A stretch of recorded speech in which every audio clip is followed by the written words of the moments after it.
Pop, pop, pop, pop. Let's play some music. Okay. And here we go.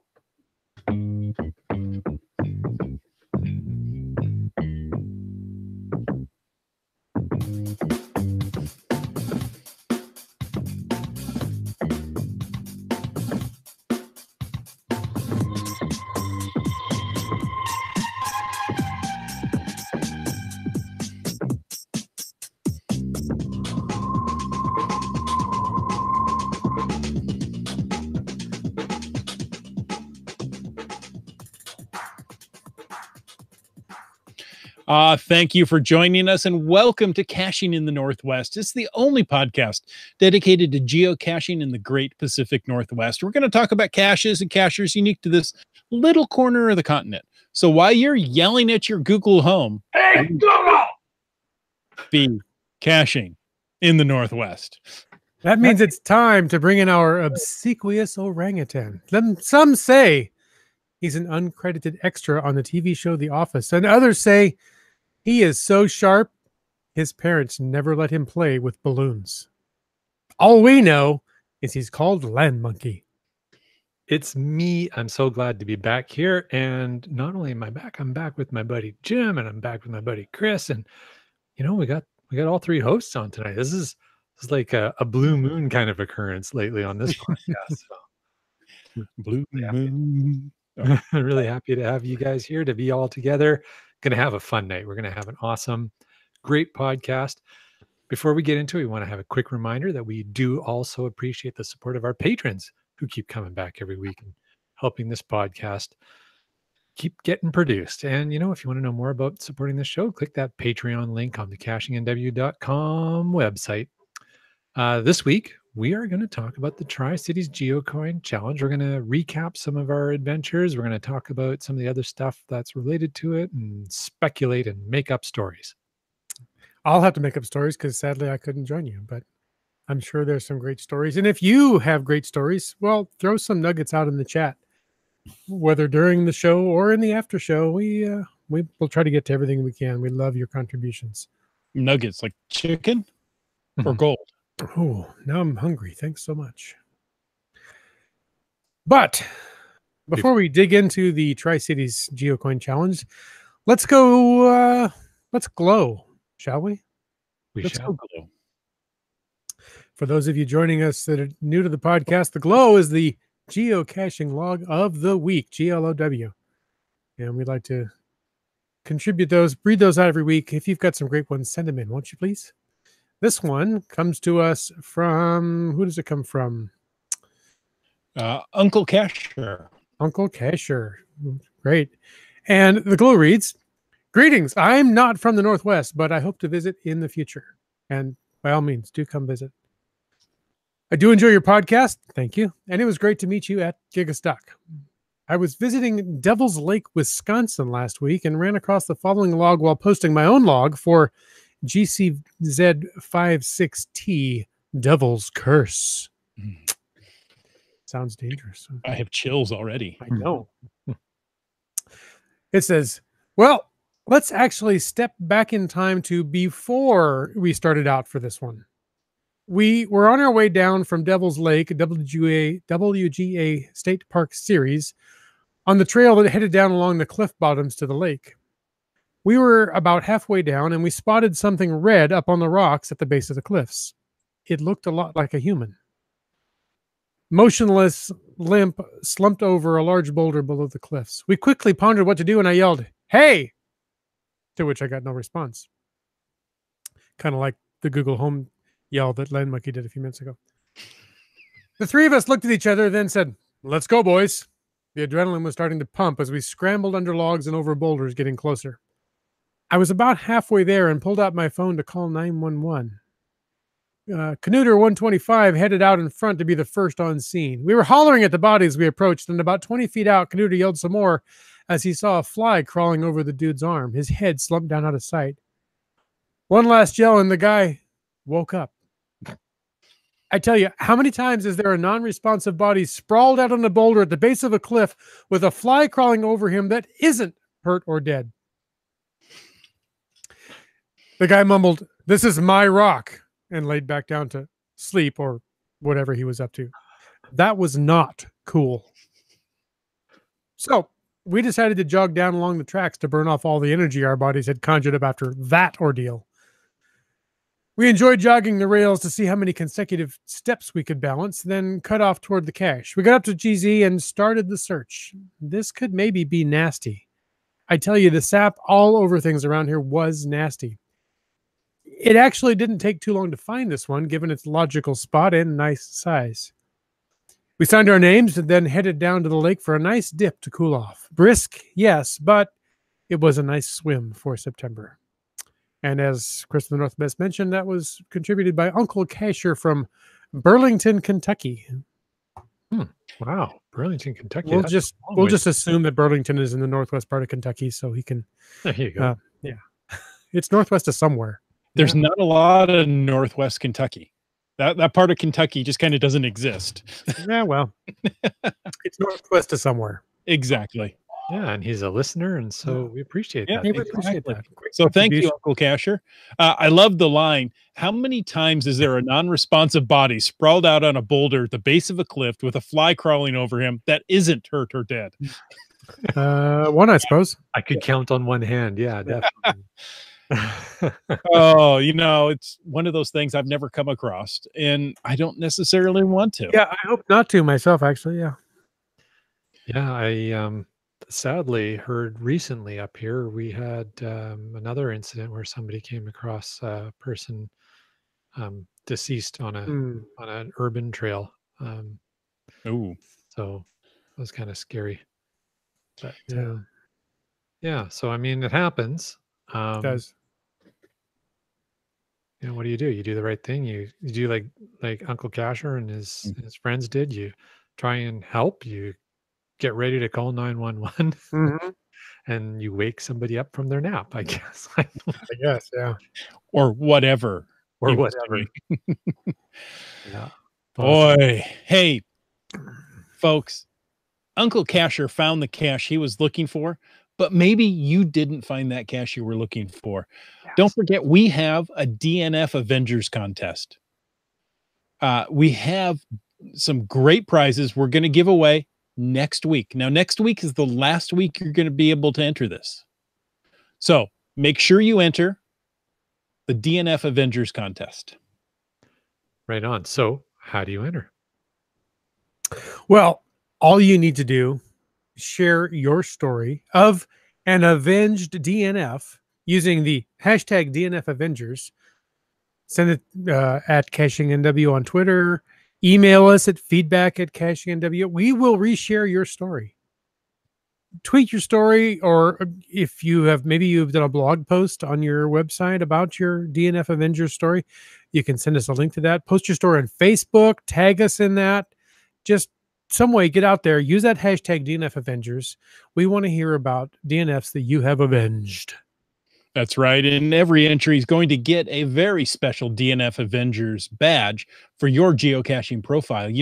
This is a limited edition badge because once the contest is over, it won't be used again, and you won't get it for your profile.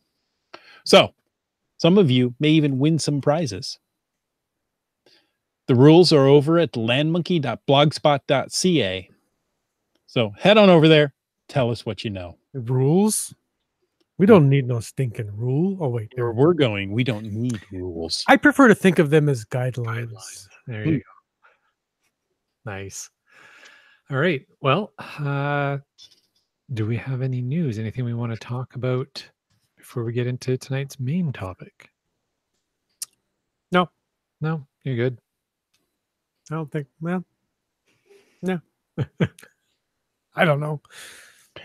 Yes, we do. Oh, we do. It's not something we can see, but we want to talk about it. We can't see it because it's hidden. Ooh, dun dun dun. Dun dun dun. The hidden creatures promotion from geocaching.com started, well, yesterday. That's June the 27th. If you're listening to this next week, then it started last week. Still on June 27th. Oddly enough, whenever you listen to this podcast, The promotion started on June 27th. But since we are now past June 27th, we are into the Hidden Creatures promotion. Has So anybody earned any souvenirs? 7th is a fixed point in time. Apparently so. Okay. At least for 2018. Everything else is relative. There you go. So, souvenirs. Jim's question was, has anybody earned any souvenirs so far? So over in the chat, I see a few folks have gotten up to their dragon That's 50 caches they found. finds in 2 days. That's pretty good. Dragon. That's pretty. Where I saw a dragon. Sorry. Yeah, IHAM's up to Sphinx. Start Casher's got the Bigfoot. Nice. Broncos fans for life has a dragon and Toodler. Doodler. Toodler. Keepers of the cash flow. I like him. Has nothing. No thing. Oh, no thing. That's where I'm at right now. Is I have not earned any yet, but What? we're Land pacing monkey. ourselves because we're coming up on our next milestone and we're saving it for Iceland. I see. Knowing the land monkeys, they will go to 0 to full bore in nothing flat. So, Like 30 minutes. yeah, Well, but we'll talk about that later in the show when we talk about Absolutely. cities. Yeah. Well, Land Monkey, Yo. Wits End, and I have to brag for just a moment. Okay, get in there. We have more souvenirs than you do right now. I bet Well, you do. Hidden creature souvenirs. as I say, I don't know about that in total, but We went out and found a cache today at lunch. Yeah. So we found Bigfoot. Ooh. And I'm saying Bigfoot wasn't hard to find. I don't know why. People have been looking for years for Bigfoot. I found him at lunch. Was he under a lamp skirt? he was actually just down the trail past the homeless tent, as you would expect Bigfoot to be. I thought he would be. You caught me with a mouthful of water there. That was Right next to the discarded gas pipe. Uh-huh. Yeah. Yeah. And sadly, the condom wrappers, but never mind those. What the heck has Bigfoot been doing? We don't want to know. We don't want to know. Nonetheless, yes, we found a cache today. Nice. Congrats, guys. Good job. Keep it up. Yeah. All right. Well, So that puts us 2 away from a ferry. And I'm talking a boat because And on we'll be Sunday- on a ferry very soon. there you go. Awesome. maybe it was a homeless guy, not a Bigfoot. Maybe it was a homeless guy with big feet. I don't know. Hairy big feet. Awesome. Hey, what else we got going on here? So, well, why don't we start talking about tonight's topic? And the folks in the chat are having fun talking about their souvenirs, which is great. So, congrats to everybody who has gotten started on their hidden creatures. Have fun with it. Enjoy it. It is meant to be fun. Yeah. So make the best out of it. Go find 100 caches. They really like the artwork on this one. Well, that's a couple episodes ago we were talking to one of our friends from HQ, and she was saying the biggest thing about this one they feel is the artwork, and Nice. that's neat. I've seen some people posting the artwork from their souvenirs on Twitter, and yeah, it's pretty amazing. Awesome. Well, speaking of amazing, we were just in the Tri-Cities and we did the Tri-Cities GeoCoin Challenge 2018, the taste of the Tri-Cities, and had a lot of fun. Whitson, I really wish you could have been there with us. It would have. Yeah, I one of these days I have yet to make a Tri-Cities GeoCoin challenge. I've heard lots of great stories, and I expect to hear more great stories tonight. But every year it seems there's just some conflict. I've not been able to get over there for that. So someday I'll surprise you. I'll just show up and not even tell you. You would surprise us if you were there. I'd surprise you if I actually did any geocaching. Actually, people would just fall over in shock, I think, if I actually went out and did anything. But someday You did geocaching. So, What was that? He did geocaching today. I There you did. It's true.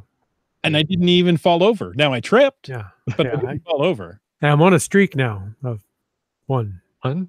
That's a good start. That's the best way to start a streak. All right.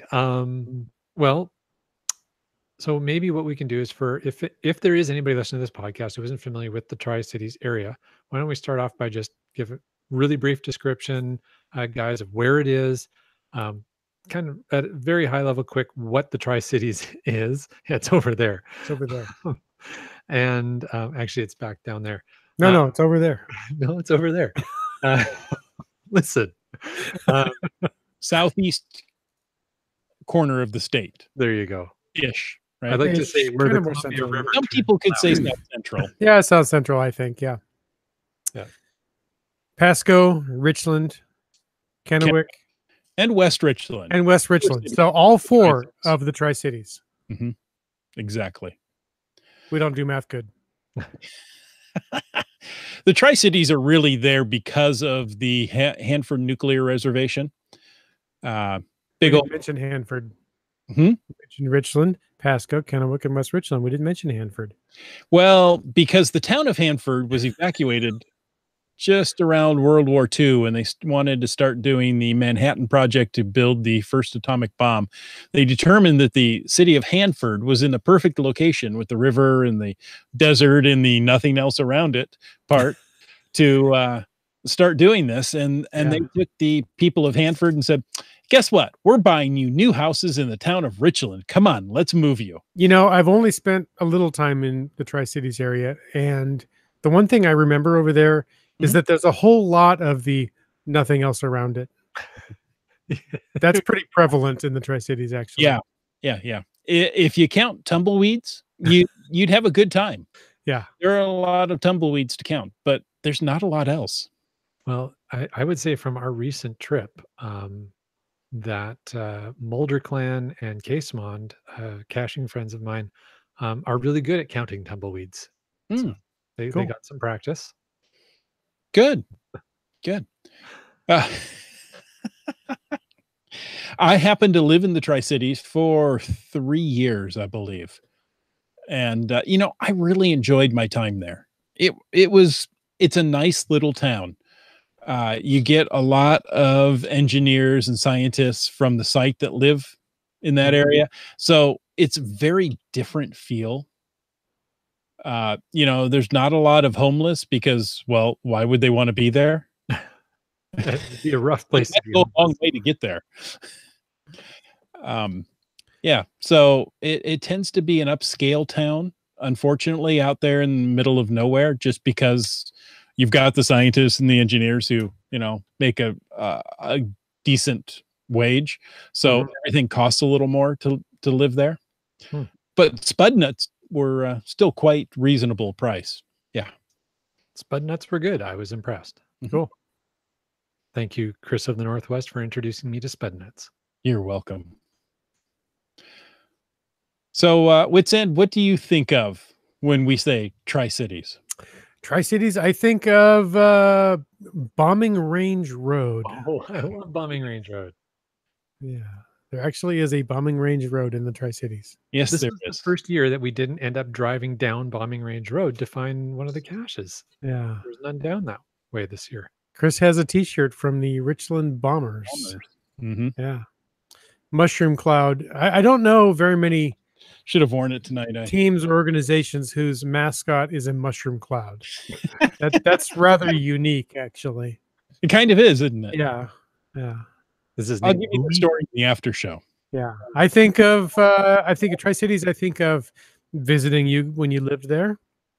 I think of heat.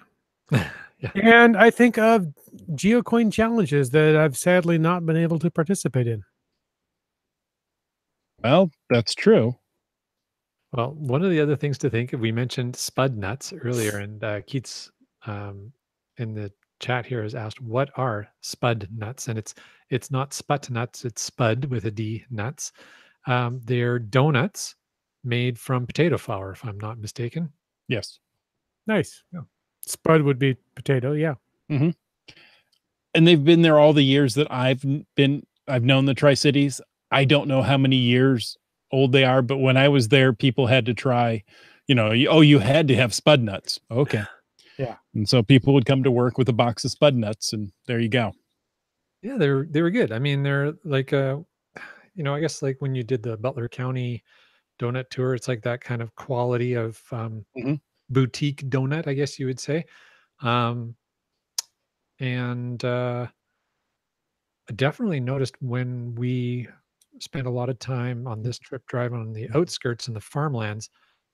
They grow a lot of potatoes, and a lot of corn and a lot of wheat in the Mhm.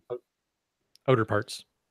The the ground out there will grow anything if you can get water to it. So It grows a lot of tumbleweeds. yeah, well, you can grow that without water.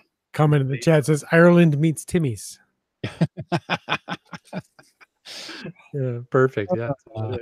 They're the vodka of donuts. Ooh. Okay, now I'm interested. Now you're in. Yeah. Like, what? Hello. All right. So, well, we'll switch gears back to the TriCities GeoCoin Challenge. This year for us was, I think it was our fourth. It was either our fourth or fifth year for the monkeys coming down. As I said before, the theme this year was Taste of the Tri-Cities, and they do a theme every year, which is kind of fun. We'll talk about that a little bit more shortly. But kind of the big thing, the big draw that brings everybody there is twofold. One, it's a mega event, so everybody loves to get out there and get your mega event souvenir. And the second, and probably the biggest draw, is the coin or coin set you earn from doing this event. And every year they just keep surprising us. The planning team and JD, what's the name of their new coin company? It's Compass Creek. It knew how to do with a body of water. I was gapping on that. Thank you. Compass Creek Coin Designs every year is participating in putting something together, and just gets better and better every year. I'm looking in my collection here to see if I have, back in the old days when you just got one coin for doing it. And I don't see that. I mean, but for the last several years, it has been multiple coins in a set or that combine to make something else. And, the coins really are setting the standard. They are incredible design and creative. Yeah. Yep.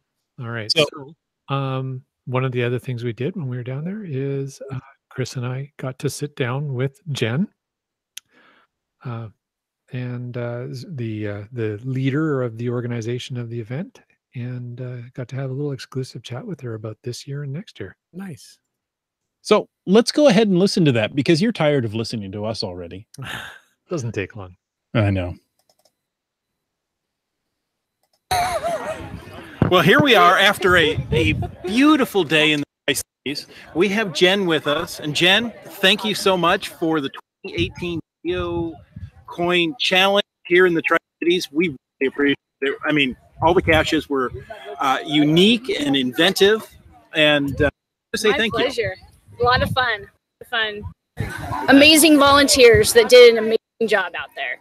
Fantastic. And they're the one that placed all those caches, so they get the kudos for all of the imagination and everything. So Jen, speaking of the volunteers and the imagination and the caches, what was the theme for this year? Taste of the Cities. Taste of Tri-Cities. So we noticed the theme as we were finding the caches. Do you want to talk about that? How did the ideas come up? They have some crazy minds. That's how they came up. They have imagination. Honestly, they did it. The volunteers, they looked at the area, the ideas, what would fit, just like barbecue. Like a barbecue in the middle of a parking lot. Yeah. Fit. And that one easy came bake up, oven? I mean, come on. Right? I mean, the one for the barbecue, they saw a picnic table near the parking lot. Well, picnic table, Taste of the Tri-Cities. Oh, hey, let's throw a barbecue next to the picnic table. So that's how the ideas just I loved the touch on the barbecue where they spray painted it camel in the middle of the parking lot. I almost missed it. It was awesome. Where? Okay. So yes, it was awesome. I love the fact that the code words were replaced with dollar values for the food item. So the passport looked like a menu. Yep. Yeah. Brilliant. Tri-Cities. Yeah. So neat. That was really cool. Also, speaking of the volunteers, when you did the announcements at the lead off this morning, one of the things we noticed is you actually had a representative from law enforcement here. Do you want to talk about that? Yes. We have actually more police officers challenge. And so it's fun to get their feedback And so by talking to them, it made me think, you know, Pasco does such a great job on their Facebook page in joking and having fun with the public. And the way people speed out of the park here, I thought, you know, let's call them and see if we can get somebody here to talk. And he's like, I would love to. So he did. He did an amazing job. You know, I'm sure they were still speeding around, but hey, at least somebody there talking to everybody in a fun way. And in a fun way, yeah. And I think that was one of the things we is that I tried to make that point every year we've been here. And I think it kind of flies over the heads a little bit. Of course. But we have, so first of all, law enforcement, a sidearm. Yep, exactly. The message. But he gave the message in such a fun Yes. that it really stuck for everybody. So that was such a great volunteer to have come out and give that message for, it was Pasco? Pasco. Neat. And Cool. it's good to know, we know that you contact the police department and let them know what's going on, but to have a representative here gives us the thing, know what's going on. Okay, Yes. so if they see people doing things that look a little odd, oh yeah, it's those geocacher people. Yeah, those crazy people. Yeah. Yeah. Yes. Yep. Yep. But that was neat. So overall, most people have come back for their coin now, I think. And the day's kind of wrapping up. I know you got a few things to go yet this evening, but what's your sense of how the day has wrapped up or how the day's progressed to this point? You know, I've heard nothing but positive feedback. People have had a blast.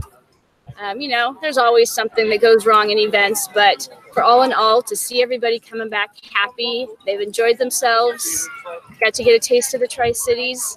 You know, I couldn't ask for a better time, especially seeing how people just coming back smiles, you know, happy, excited to see it. Like, oh, another one under my belt. Right. Hey, Yeah. now I'm ready for the 10th one, you know?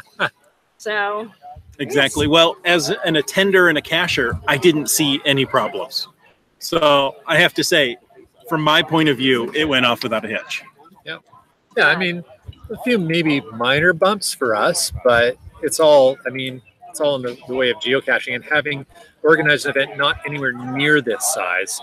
I am highly empathetic to these struggles and trials, but at the same time, like you said before with the volunteers, surround yourself with great volunteers. Every volunteer I interacted with been happy and smiling, super helpful. Yes. So you got a great bunch of people helping you out. I do. I love them. They're awesome. Oh. So leads up to maybe the last question I have, which is next question Year. mark. Yep. So next year, 10th year. So it's got to be right there. Right. And so our theme is STEAM. STEAM. Science, technology, engineering, art, and math. Okay. So our theme, so go big. It's also the 75th anniversary of Stanford. So we are going to be involved with them as well. Really? So hopefully we can get a little more science and all of that. Going to park geocaches? Who knows? Who knows? We already have ideas rolling. So we've already been talking to JD and Lisa about that. Oh, okay. Yep. For the coin? For the coin, yes. Nice. So it's going to be the last full weekend in June. I think the Sunday is the 30th. So it's that weekend. Oh, so a little later this year. Yep, it will be a little bit later. Okay. Or next year, I should say. Okay. Yep. So put it on your calendar. Yeah, I was going to say, okay, we can start planning the day off now. Definitely. Yes. And we'll even be bigger. So, I mean, even now, I noticed that the B reactor tours were open this weekend, specifically. And it's like, you know, that if you haven't been to that, you can go out to B reactor out there on the Hanford site, on the Hanford Reach. It's a great history tour. Yes, Very exactly. So hopefully we can get more involved. So that might be tying into next year's event. Yes. Very cool. Hopefully. Keep our fingers crossed. Right. Very neat. Yes. Cool. All right. Well, thank you again. Like we say, we are very thankful that you're spearheading this, and it turned out so good this year. Well, thank you guys for coming. I enjoy seeing you guys every year. Thanks. Okay, we're here. And we jumped into the next one. We'll hold off on that one. Yeah, sounds good. But that was awesome. It was a really good chat with Jen. A little hard maybe for you guys to hear because there was wind plus a couple hundred people. So was not recorded in a studio. No, and didn't have the nice studio mics to isolate voices, but you get the idea. Jen does a great job, but the Tri-Cities would not happen without the army of volunteers. Absolutely. And, I got to say, everybody was having fun and smiling. Volunteers were amazing, super helpful and fun. Mhm. So yeah, it was well done. As Land Monkey said, all the volunteers were happy. I think a lot of that has to do with the temperature this year. It was a little bit cooler. Yeah. Was it in double digits instead of the triple digits this time? Yes. Oh, nice. Just double digits. Yeah, well. Or for me, it stayed in the 30s. Yeah. But yeah, no, it was good. The weather was great. Yeah, the caches were neat. We'll talk about that maybe a little bit. Um, you know, Jen had alluded to maybe a few little bumps during the event. I know there was a minor challenge with the food trucks, but they circumvented and got around that and did a great job. Everybody still had fun. I think the biggest impact was something that was completely out of the control of the event planners. Definitely. It we were out finding caches, and a fellow cacher came up to it and said, "My phone just died. Can I follow you to the next cache?" We're like, "Sure. If, we don't know if we're going your way. So come on over to the car. Let's look at your passport. Let's look at ours and determine where we're going next, because, we don't want you to follow us around to places you've already been." And sure enough, they were doing the tour backwards from us. So if they had followed us, it would have been all to the previous spots that they'd already been. And we're like, "Oh, really sorry. I don't know what we can do to help." And we went on to the next cache, and there we came across a lackey and found out that sure enough, the geocaching app had crashed. What? Yeah. So it was out for everyone. I was using Cachly and offline mode, so I didn't care. I didn't, I never connected to the geocaching app or really online for most of the trip. Yeah. Yeah.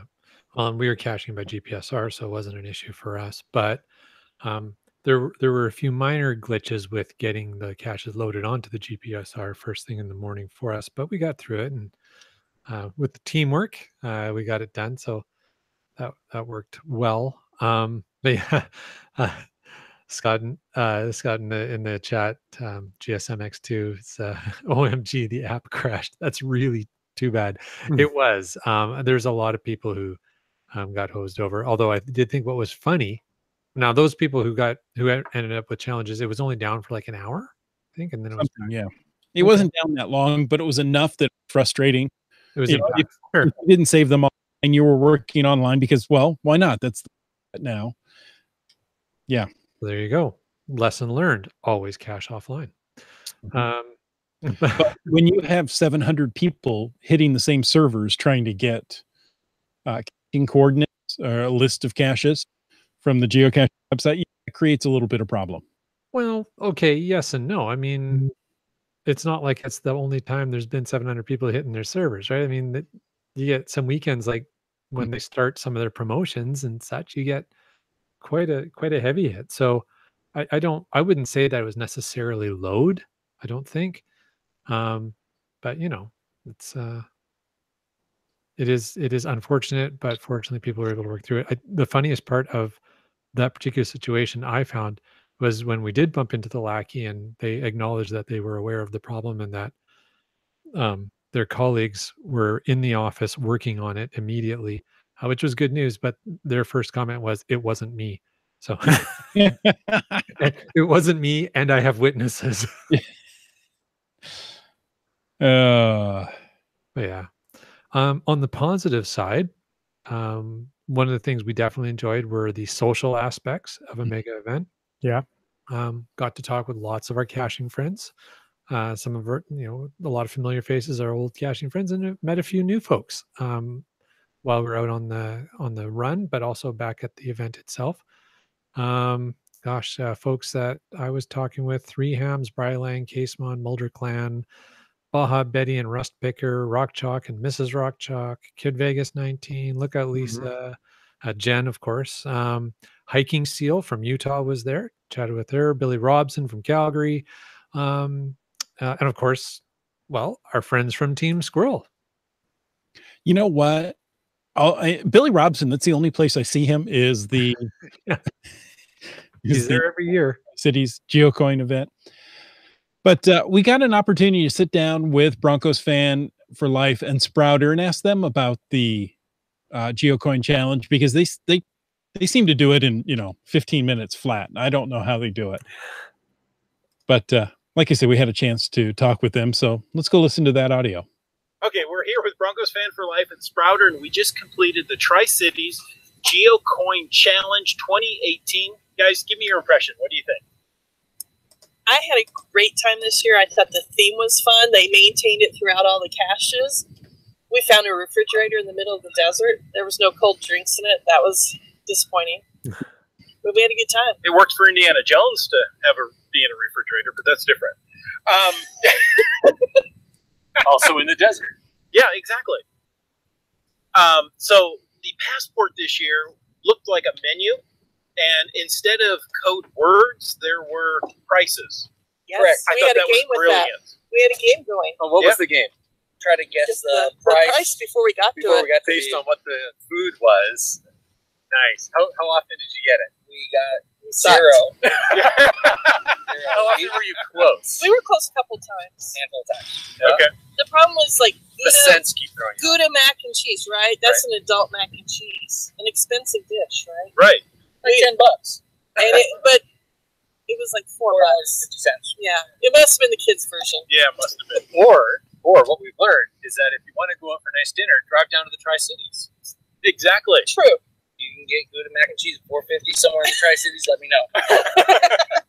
You know what? We should have done some sort of challenge of whoever found the cash gets that dollar amount, and the person at the end of the day with the greatest dollar amount would win. That would be the T-bone steak cash. That was the there you highest dollar.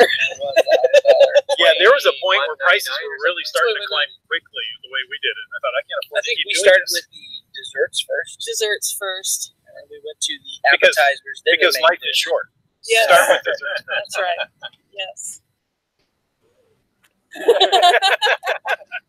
That was Mrs. Monkey saying that she's in for dessert first. Of course. That's the way we should do it.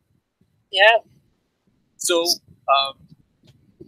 for next year, first question: do you guys think you're going to come back again next year? Oh, yeah. Absolutely. Well, that's a 6 years straight for me. This is my 4th year. Okay. So did you do all the caches? Yes. All 32? And the bonus. And the bonus. And the labs. lab caches, there were 20 of them this year. Yes. Did you do poker run? Yes. Wow. You did all the caches. We did all the cash. And is there any ones I've forgotten about? We just didn't do the tribute cash. Right. Okay. So that's the one we missed. And I did some earth caches, too. Did I tell you you're my favorite? Way to score points with the monkeys. She went to the earth cache I wanted to go to without me. Oh. I saw owls at it. Oh, nice. Cool. And we're planning to do some earth caches on our way out. Okay, well, thank you guys for talking with us. Yeah. The weather today wasn't too bad. No, it was nice, actually. 82, 83 degrees. Not melt the face off a Nazi. Right. No, That that was was last like year. the first year. No, the first Oh, year wow. I 2 did years it. ago. Yeah. That's true. 2 years ago. Melt the face off the Yeah. And You needed to be in that refrigerator, don't worry. they added the Survivor games this year too. That's right. Good point. They did That have was different- fun because our team's in the top. We're competing for the final Team tonight. Squirrel? Yep. All right, so there you go. More Team Squirrel. Hashtag Team Squirrel. Second score. Awesome. All right, well, thank you guys so much for the time to talk with us. Anytime, guys.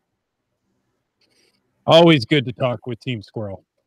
Yeah, it's nice to get somebody else's insight as well on what they thought of the event and the caches and everything. And it was creative. I don't think a lot of the caches are going to last long past the event. But I don't think that's necessarily the idea. They're not intended to be out there for 2 years. They're out there really for the event. And they made it fun. I loved the bonus cache at the end. It was very clever. In order to find the bonus cache, you had to go to a table where they had some papers laid out, and you used your coin and followed the instructions on the papers to solve a code that the coin actually, because the plate spins and there was actually writing on the plate and around the plate. It was a secret decoder coin. Exactly. Yeah. It was a Nice. secret decoder plate. And you would use that to sort out the code to enter the cache, and they had hidden the coordinates somewhere on the table. It was on the bottom of a plate, but that's okay. But then when you get out, they had created out of an old cabinet, they had made a little mini dishwasher. And when you pulled the rack out on the dishwasher, it was loaded with paper plates, and the paper plates were the log that you would sign. Cool. I thought that was a really good finish for it. That was fun. Yeah. Each one, well, not each one. There were many, many caches that were themed for food. There was a microwave oven sitting out there with a tin that looked like a pizza. There was an easy bake oven. When's the last time you saw an easy bake oven? It's been a while. There was that grill, a full grill, camouflage painted, sitting in the middle of a parking lot. As we mentioned, there was a refrigerator out in the middle of a desert. There was a coffee pot. All I'm thinking is somebody was moving and their possessions got lost, and Jen took them and hid them out in the desert. Maybe the whole thing was a practical joke on one of her coworkers. Ooh. Goes, wait, where is everything in my house? All I have is this piece of paper with a whole bunch of coordinates. I don't understand. I should say that the refrigerator was a children's play refrigerator, so it wasn't a full-sized one. What were some of the others, Land Monkey? Well, there was the barbecue in the parking lot. We talked about that. That was a real full-size barbecue. That was funny. You talked about the coffee pot that was by the submarine con tower, which was, that was hilarious. We get to that point, and I had never been to that particular park before. I'm checking out the submarine con tower and taking pictures and everything. And Chris and Mrs. Monkey are just headed straight for the cache. I'm like, okay, you guys can find the cache. I'm checking out this submarine con tower. I've never seen something like this. Like, that was so cool. So, oh, we see it all the time. Yeah. And the captain was fired for parking his boat there in the desert. That was funny. One of the things we talked about is lab caches. There was, as you mentioned, there was 20 lab caches, which was a lot. I think that was the first year there was that many. You know, I'm seeing this trend. Okay, so at Geo Woodstock, there were 30 lab caches, 3 series of 10. Right. But they were all in the park. They were all in the park. There were 20 lab caches at the TriCities GeoCoin challenge. I think, you know, that, so for me, you know, within a month, I've gotten 50 lab caches.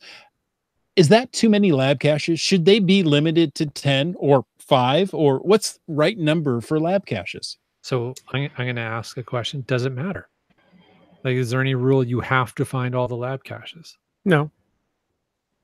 No, you don't have to, but is it diluting lab caches to have that many? It's like, oh, you're not so special anymore. Oh, wait, there's only 10 at this event. There were 20 or 30 before, so I don't know if I want to go just find 10. You know, you make a good point, and I think one of the reasons why the lab caches were great at this event is because they were creative. A bunch of them were goblin dust. There was at least one, if not more, that were bounce. So you know right then that these are going to be creative and cool and fun. And it's not just going to be a piece of paper taped on a wall with a QR code or a code word on it. Right. Those are fine. I mean, they count as a find, right? But it's not fun per se, like a bounce cache or a goblin dust cache were. So I think the cool thing is when you have those kind, because often those are so clever and creative that they're really hard to put out and maintain as an actual normal geocache. So they're perfect for lab caches. Right. Broncos fan says, Groundspeak upped the quantities this year. So 20 for a mega event or a Megan event. Mhm. And sorry, it was a typo. And 30 for gigas. So Okay. Well, there you go. And yeah, Sprouter said if the lab caches are good, then it's definitely worth it. And I agree. And yeah, and Sprouter says Tri-Cities this year was pretty awesome Mhm. for the event and for the lab caches. They, again, just the creativity on them was great. Yeah, I had a lot of fun with those. Yeah, 20 is a lot, but like they do with a lot of things at HQ, they try something out, they look at the feedback, they wait and hear what people say, and then they adjust. They're really good with that at HQ. So I would say if you found at any event you've gone to, a mega or giga event you've gone to, that you were overwhelmed with the lab caches, or you were unimpressed with the types of lab caches, or whatever it was, get that feedback back to HQ, let them Mhm. know, and constructively. Yeah. Yeah. Politely. right. But yeah, They are very responsive at HQ. Give them credit for that. so there you go. So, Seebeck tries says good ones are awesome. I want to find them all and don't want to miss a single one. here you go. And really, they're usually they don't follow the rules of every 528 feet, so they can be much closer together and still within a park and easy to find. But yeah, I don't know. I look at it and go, 20, really? It just seems unusual. I would say 10, go for higher quality. Yeah. Then by the time you hit 20, you think, okay, now what can I do? Well, and I think that's a really good point, because I think, reflecting on the Giga event where there was 30, and now they're all contained within the event site, which made them easier to find. Mhm. And they were 3 sets of 10.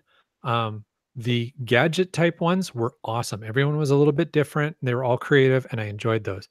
The augmented reality was great for the first couple, and then it got really repetitive, Mhm. because you're just doing the exact same thing. And I'm going to acknowledge the point where people were having problems with the technology, it wasn't working on their phones and such. So I think 10 of those was too much. The I call them history lab caches, where you go and find a plaque or a sign, and it says, oh, what's the date that this person was born, or what's the eighth word in this sentence. um, those are okay for a couple of them if there's something really interesting historical you're going to. But again, if you just keep bringing people to signs on the wall, or who made this and what was the name of the company that manufactured this thing, it gets dull after a while. So do a couple of those, do a couple of the augmented reality, or whatever, but don't do like 10 of the same thing, 10 of the same thing. At least, like I said, at the Giga, the techno caches, if I'll call them that, the gadget caches were really enjoyable. And again, um, Goblin Dust and Bounce just superseded the expectations when we were down at Sacagawea Park for Mhm. Tri-Cities GeoCoin Challenge. With Every time they're involved, they knock it out of the park, both of them. So having them together was, kind of mind blowing. I've heard a rumor they'll both be involved again next year. Nice. Oh, nice. Three Ham says having 2 separate web pages for the 2 sets of 10 lab caches each was kind of annoying. Broncos fan says, I agree about the separate web pages, but they only let you do 10 in each set in the builder. Okay. There you go. And GSM times 2, I completely agree with them. If you're not enjoying doing them, stop it. Stop doing them. There you go. Well, of course, we all want all of them. Yeah, I mean, well, they're officially cash fines, so yeah, we're gonna go out and do them. But yeah, it's just advice for anybody who's thinking about putting them out. To try, and I know it's hard work to try and keep them creative. Just get a pool of really good people like Goblin Dust, Bounce, whoever you can together, and try not to be repetitive with them. Is all I'm saying. It keeps it a little more interesting for the cachers. So yeah, you don't have to do them, but everybody wants to do them. So make it an enjoyable experience. Exactly. Let's just talk to HQ and say that Bounce, and Goblin Dust are required to do the caches for all lab caches from this point on. Okay. There you go. Seems like a good rule. All right. So maybe we'll talk about even beyond the event itself, just the weekend in general. There was more? Well, it depends. This was the first year we went down early. Normally, we kind of roll into town late Friday night, get up Saturday morning, do the event, and then roll back out of town late Saturday night. So this was the first time we actually came in and stayed, and really, really enjoyed it. So we rolled in Thursday night. We got in there late. We cashed our way down. Hit a few interesting spots. Mrs. Monkey was working on a specific challenge. So we went out of our way to find specific rest stops because we were doing the Gladder Bladder Challenge, Okay. which is a lot of fun. But and we completed that challenge over the weekend, so that was fun. But anyways, rolled into Sacagawea Park, Sacagawea State Park, Thursday night, camped there. Got up early Friday morning and met up with Brylang, Three Hams, Mulder Clan, and Casemond. And we all did some power caching south of Kennewick. Anybody who's looked at the map can see the big old trails of caches following the farm roads and the old highway there. So The BOT caches. Big old trails. yeah, big old trails. There you go. And yeah, they're, dirt roads, paved roads, all kinds of different stuff. It's power caching, right? So it's not glamorous. Some of them are harder than others, but it's a neat area. And at one point we were way up on I think it's called the Jump Off Joe area, way up on the top of the ridge where all the cell towers and dishes are, and by the wind turbines as well. Have some neat pictures, but the view from up there was absolutely amazing. You can just see, as the Who would say, for miles and miles and miles. Who? Yeah, exactly. But so that was fun. That was a big long day. Then Saturday, we spent the day with Chris of the Northwest. We learned that the Tri-Cities has changed, apparently. I've heard. Every year. Hey, this is different. And I really worked hard to limit myself. I caught myself saying, I was like, oh, yeah, they don't want to hear that. Okay, I've got to do it one more time. When I lived here, there wasn't dirt out in some of these areas. So that's different. My favorite was as we drive past the road, wow, when I lived here, that road was straight. To which my response was, yeah, I can see the old road there and we're turning now. It's like, whoa, why are you turning? Oh, wait, the road doesn't go straight anymore. It was always fun to cache with you, Chris. But yeah, you're just saying that to be nice. You follow that with bless his heart. Bless his heart. Yeah. Bless his little heart. But yeah, then we all rolled back to the event after that, and Chris, you were able to hang out with us for a while until it got just too late and you had to head home, right? That's Saturday. I think for 2 hours I said I gotta go, but it was just so nice to hang out with you guys and talk and catch up with cachers. That and the temperature cooled down in the evening. It was absolutely lovely. I didn't get home till midnight, driving over the pass. So, I stayed a little too late, but I got home safely. Now, while you were doing power trails Friday evening, I decided I'm going to take the long way to the Tri-Cities, because looking at the map, I said, I can get 5 Delora map pages if I go south to Portland and follow the Columbia River over. Nice. Now, that was silly. That was a much longer way to go to the Tri-Cities. But I did get my 5 Delora map pages, and it's really, that's kind of a rough drive just to head out to go somewhere. There's nothing along those sections. True. There's some narrowing of, I don't know, what do you call it's like, it's not where the river is, but it's along the river. It's just, anyway, there are some channels there where the wind just comes whipping through. Oh, wow. I stopped for a cache alongside of the road, and I had trouble opening my car door. The wind was coming through so fast. Or if you're parked the other way around, you have no problem opening the car door. Yeah. And there it goes down the freeway. Yeah. No problem finding the car door. Yeah. So that's cool. Well, and I think that's kind of the fun as well of a hashtag geocache road trip, is when you have the opportunity to work on challenges. And, everybody has different challenges they're working on. So like I said, we were we were completing the Glatter Bladder. You were working on the Delorme. I know other people who were coming down were working on some different challenges while they're there. And I spent some time chatting with Rock Chalk and his missus, and he's always working on some kind of challenge. So that's Yeah, always he fun to is. talk to him. But yeah, and speaking of, it's not really a challenge, but it's what I consider an achievement. Sunday, we kind of did a bit of light caching on our way home on Sunday, and on our route, we found my 400th Earth cache. You mean 400 in one day? No. That's a bit of light caching Total for you, isn't it? 400 lifetime Earth cache finds, but Congratulations. thank you. What level does that get you to? 400 Earth cache finds. Okay. There's Not nothing specifically unique about 400. Like 500 granite is or nice. sandstone or terracotta. Yeah, 500 is where the next achievement level is. So. Okay. Next year. Next week, is that what you said? Oh, that's awesome. Yeah, so that was fun. Fun way home. So we talked about the theme of the event, the way they pulled the theme in. I think we kind of mentioned it, but just in case we didn't, I thought what was really clever was with the passport, the paper that they give you. First of all, it was folded up so that it looked like a napkin when they handed it to you, with a spork tucked into it. So that was kind of cute. Nice. Spork, the most useful of the disposable utensils. Yeah, so it was handy as well, right? And it was nice because then I didn't have ice shoved down my shirt this year off the start. So I'm going to bring ice next year. There you go. Well, at least you didn't shove the spork down my shirt, so that was good.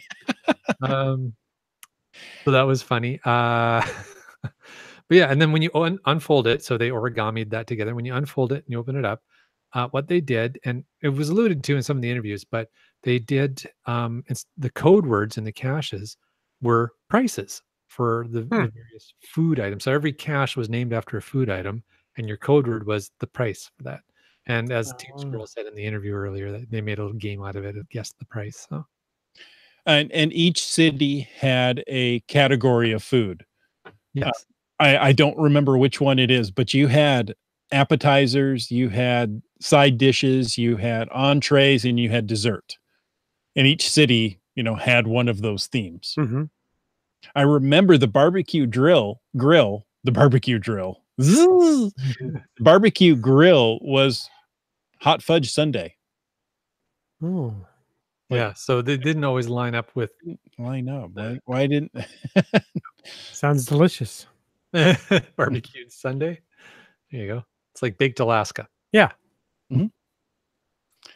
But yeah, so the themes were cute. Having like we all said earlier, the passport as a menu was genius. I wish we could have kept it because it would have been nice to look at and try to replicate. Print it off, right? If you go to the website for the event. Oh, sure you could, but not with the prices in it. Now you have to go out and find them all again. Yeah. Or just I remember the T-bone steak at $21.99. There you go.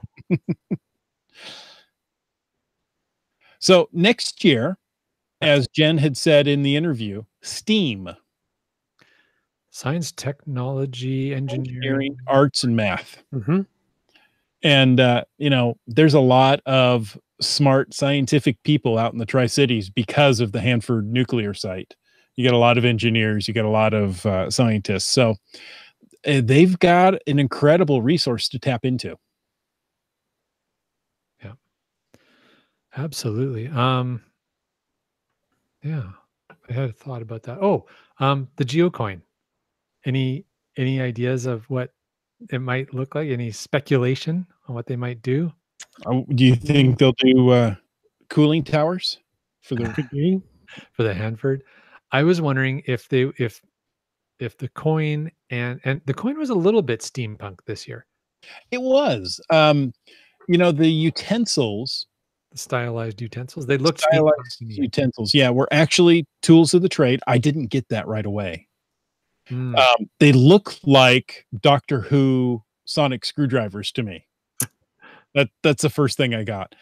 But I believe it was Bryling that pointed out, oh no, they're utensils, but the fork was a grabber tool. Mm-hmm.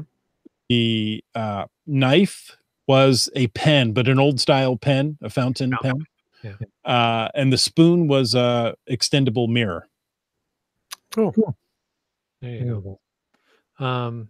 Bounce shares in the chat that glow in the dark might be part of the theme. Could be, yeah. That would make a lot of sense with the Hanford tie in there. Three Hams has a pet peeve: arts do not belong with steam. With STEM. STEM. I'm sorry. Yeah, actually, when Jen was talking about it, that's the first time I've heard the A thrown in there. Arts thrown in with architecture. That would work, right? I guess. I don't know. Not if you ask an engineer. Engineers are very particular that architects are different. But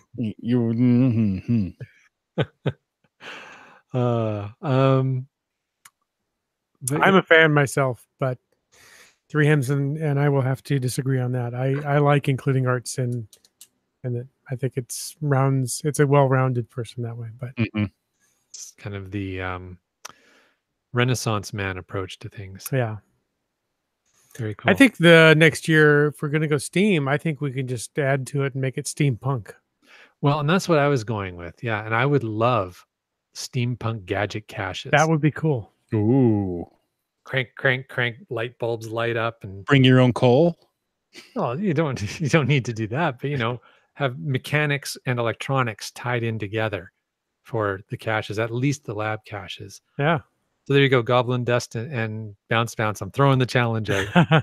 Steampunk gadget caches for the labs, at least for the labs. There you go. You could buy some inexpensive wind-up radios, take them apart, and just use the wind-up part of the generator. Yep.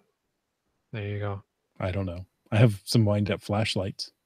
Ooh, right? There's all kinds of ways to. I mean, that's the beauty, right? Is you can wind up and generate electricity very easily. So then you can use that to do all kinds of neat things, especially with LEDs and such. So. Yeah. All right. Well, wow. We've gone long. I think it's time to wrap this part of the show up and head into the after show. What do you think? I agree. It's been a great episode talking about Tri-Cities. Like I said, one of these years I'm actually going to make it, and we need you out there, buddy. I know people don't believe that, but someday it'll happen. Believe it or not. But we're going to get together again next week and talk about something else, like what?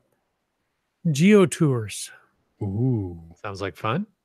And then maybe, I don't know. How about some AR caches? We're going to have a guest on July 12th, Nicole from GCHQ. That's going to be exciting. I'm already excited about tuning in for that one. Then following on July 19th, creating challenge checkers with Kev MacD. And on the 26th, I read this as Ballistic Cruise geocaching, but it's Baltic Cruise geocaching adventure recap. I think both could be interesting. Yeah. Let's send Land Monkey on a ballistic cruise. Yeah, I'm not signing up for that one right away. I'm just going to say. Okay, Baltic Cruise. How's that? Yeah, that's much better. So yeah, so for those who haven't heard, Mrs. Monkey and I are disappearing for a couple of weeks. We're going to miss a couple of these shows that the guys were just listing out, but we've got some great guests coming in to fill in. So it'll be awesome. And when we get back, we'll hopefully have some special audio to be able to share from the Land Sharks Baltic geocaching cruise adventure we're going on. Well, I think Land Monkey, out of his own pocket, ought to pay for Wi-Fi on the ship so that he can be part of the Caching in the Northwest show. I mean, there's nothing wrong with it. What are you going to be doing on the ship? Just resting, talking with people? You could talk with us. Yeah. Yeah. Maybe when we get a few more patrons, we'll figure it out. But anyways, that in mind, we want to thank our faithful patrons that we have, especially first off, our faithful Denali level supporters, Bounce, Team Squirrel, Limax, and WorldCaching.com. Thanks to all four of those folks who help out at the top level of patronage for this show. It is super appreciated. Folks, if you want to know more about supporting the show, make sure you click that Patreon link on the cashingnw.com website. And every single one of our patrons is important to us and appreciated. And so we want to take a moment and do a little shout out to all of you. That would be B Pendragon, Broncos Fan for Life, Spreader, Camp Clan, Tick Magnet, Kev MacD, Subway Mark, Doramore, Dune Buddy, Kid Vegas 19, Geo Nav Pros, Wino, Seattle, Ackerdoc, OBX Geek, Billy Robson, Nice, Antaeus, Keats 94, Curiosity Girl, and oh, that's it. We've got too many now. You did it, guys. Good job. And our newest patron for our show, Trexer Zero. Thank you for joining the team. We thank all supporters. Really appreciate all of you guys joining us. And maybe one of those supporters wanted to reach out and get in touch with some of us between now and next week. Where would they find you, Land Monkey? So you can find us on Twitter, Instagram, and Periscope. We're at LandMonkeyGC. And YouTube, we're posting videos up there. We got a few new ones up. There's more coming. So check YouTube for LANMONKEY, Land Monkey. And our blog is over at landmonkey.blogspot.ca. Follow us there. We'd love to see you guys. And my friend Wits End, where would people find you? You can find me at geocaching.com in the message center. You could find me on Twitter or Facebook. Just Wits End. Search for that. You'll find me. I do appreciate all the comments and follow-ups follows that I see there. Even if I don't respond to you, I see your message and I appreciate it. So I'm just really bad at getting back to you. It's a lot of fun. So Wits End, the only handle with host on the show with a Z in the middle of the handle. So get in touch with us. Chris of the Northwest, how about you? What do I have in the middle of my handle? I have an I. Do you have handles Do you have handles in the middle? I have handles in the middle. An I and an N. I have in right in the middle. Okay. Look for Caching NW on Facebook or Twitter, or head on over to cashingnw.com/host and read our bios. Find out all those links we just mentioned. That's right. And for all of you, whether you're a patron or not, we just want to thank you for taking the time to listen to us yammer on about caching in the Northwest. You can be part of the show. You can give us a call. You might try dialing 253-693-TFTC. That'll work. Leave us a comment. Ask us a question. Send us some ice cold water in the desert. You can do that anytime, day or night. And of course, you can email us. feedback@cashingnw.com will reach us right here.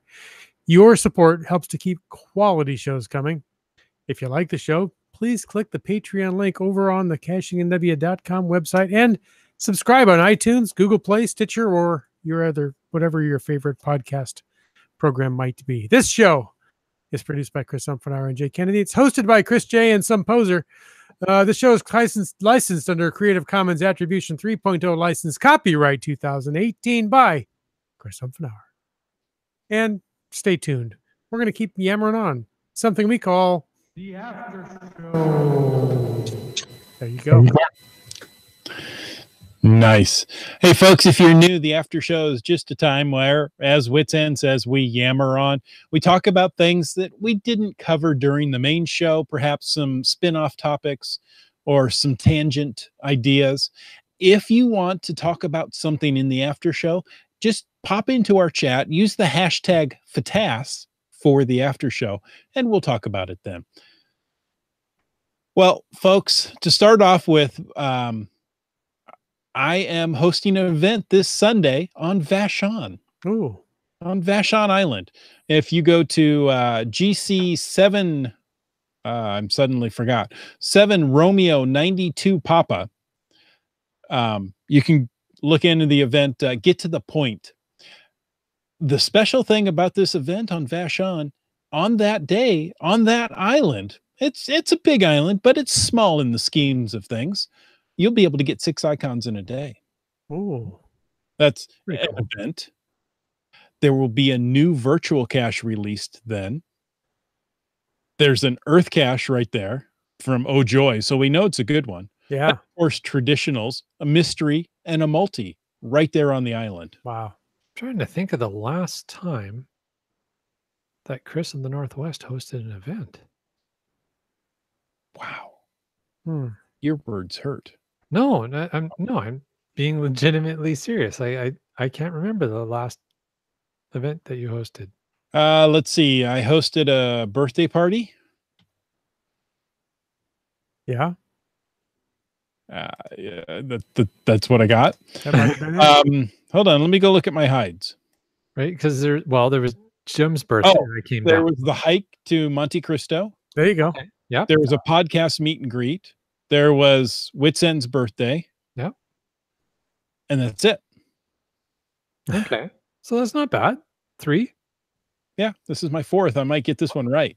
Well, 4 is probably more than the average cacher host, so that's good. Yeah. I just couldn't remember the last one. I was just asking the question. You always assume that I'm being mean. I'm just that's where I come from. See, now Sprouter's not being nice. Wait, Chris is cashing on back-to-back weekends? That's crazy. Been known to happen. Let's see. Team Finn has a link to my last hosted event. Yeah, fuel up for the day ahead. That was at the what do we call that? The McChevron? The McChevron, yes. Yeah. All right, so I'm taking a look. Oh, there's where Vashon Island is. Okay. Vashon is a great location. I never considered this. It's about equidistance from Tacoma, Seattle, and Bremerton. Mm-hmm. And everybody's on equal footing because you have to take a ferry to get there because it truly is an island. Yeah, it's really cut off there. And it has like that little island off the island. See, they call that an island, but it's attached by land. It's not an island. Very skinny bit of land. Well, yeah. Yeah. So, yes, there's another event coming up for IHAM's 50th birthday on July 8th. That's GC7 Romeo November Bravo 3. Well, that's coming up fast. That's coming up fast. Yeah. And well, he's getting old quickly. Is it accelerating? Yeah. Awesome. Well, I won't be able to make that. So in advance, happy birthday. Congratulations on 50 years. Seabeck Tribe said last week you talked about the Spokane Geo Tour being about trains. The Cash Dash Splash 4 is a rails and trails theme. Nice. I like it. Yeah. Is Cash Dash 4 in September again? Yes. Okay. We should maybe in July or August see if we can get the host on the show. Of course we can. Should be good. Keats did a hashtag FATAS because he wanted to be included in the after show. Says less than a week until my road trip to the East Coast. My goal is to find more caches in Nova Scotia than Alberta. The current tally is 272 for Alberta, 175 for Nova Scotia. Nice. Seabeck Tribe says it's September 14th through 16th for Cash Dash Splash 4. Nice. Registration is already up for it. Oh. There you go. Keepers of the Cash Flow also used hashtag FATAS. July CETO for Alberta's to check out is GC7 Quebec Echo 1Z or Zulu for my Stash Cash birthday. It's Stash Cash's birthday. Right. Okay. Oh, Stash Cash's birthday. Okay. Nice. And that I think that meant to say it's a July CETO for Albertans to go and check out. So yeah, GC7QE1Z. Nice. Nice. Keats also says, so with lab caches, should one lab cache type be really robust and successful? Is there a chance that we could see a new icon on the map? Oh, I gotcha. So maybe the gadget lab cache is very successful and they turn that into a new icon. So you'd have to have some way of making sure they are sustainable to keep them around. But yeah. I mean, it can be done. There's definitely a lot of very clever, innovative gadget caches that have had good life expectancy with clever placement. So,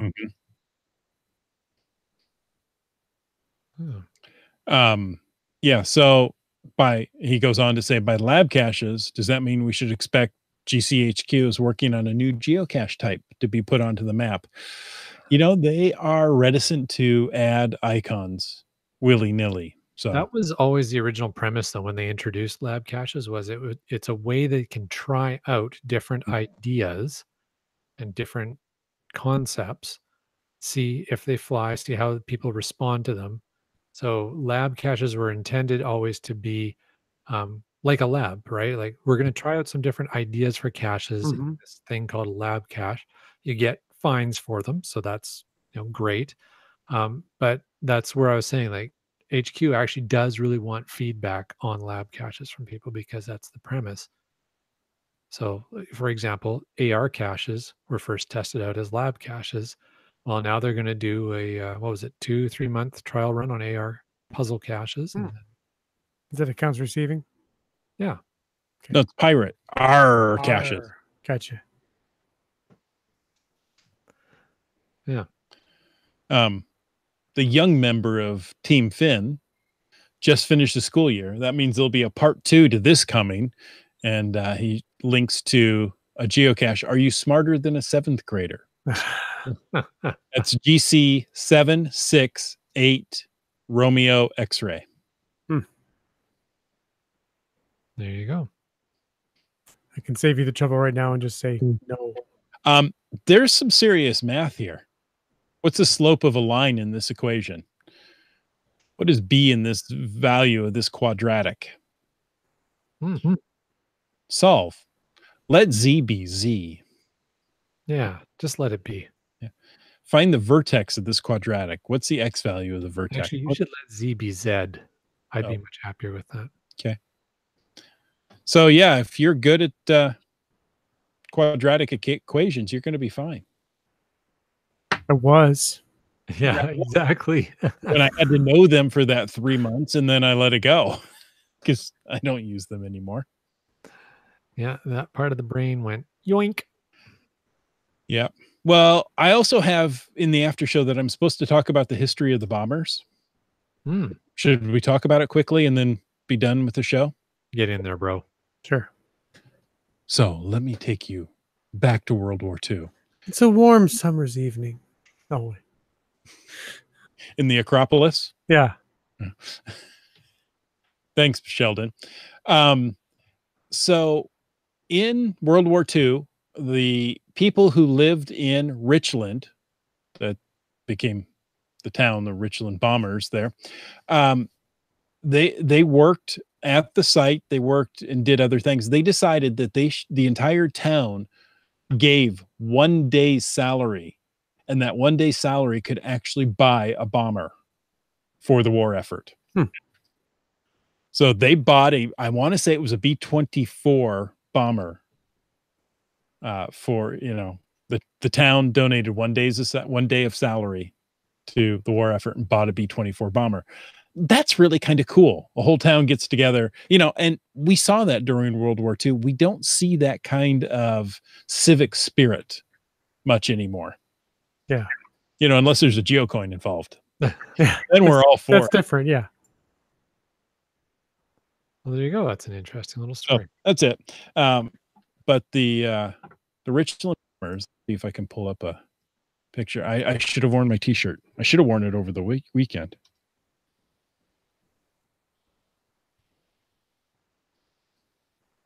There we go. That didn't take long to find. Oh, that's not a shot. So where are we going with this? What are you looking at? Oh, I was going to show you. It's a mushroom cloud with R in the middle of it. Oh, the logo for the Richmond Bombers logo. Yeah. Okay. Well, if you can't find it, I'm sure we can all picture it in our Yeah, pretty much. So anyway, I'm let's see if I can get a good shot. No, I don't get a good shot of it. Anyway. Yep, Richland bombers. All right. Well, out of the cloud.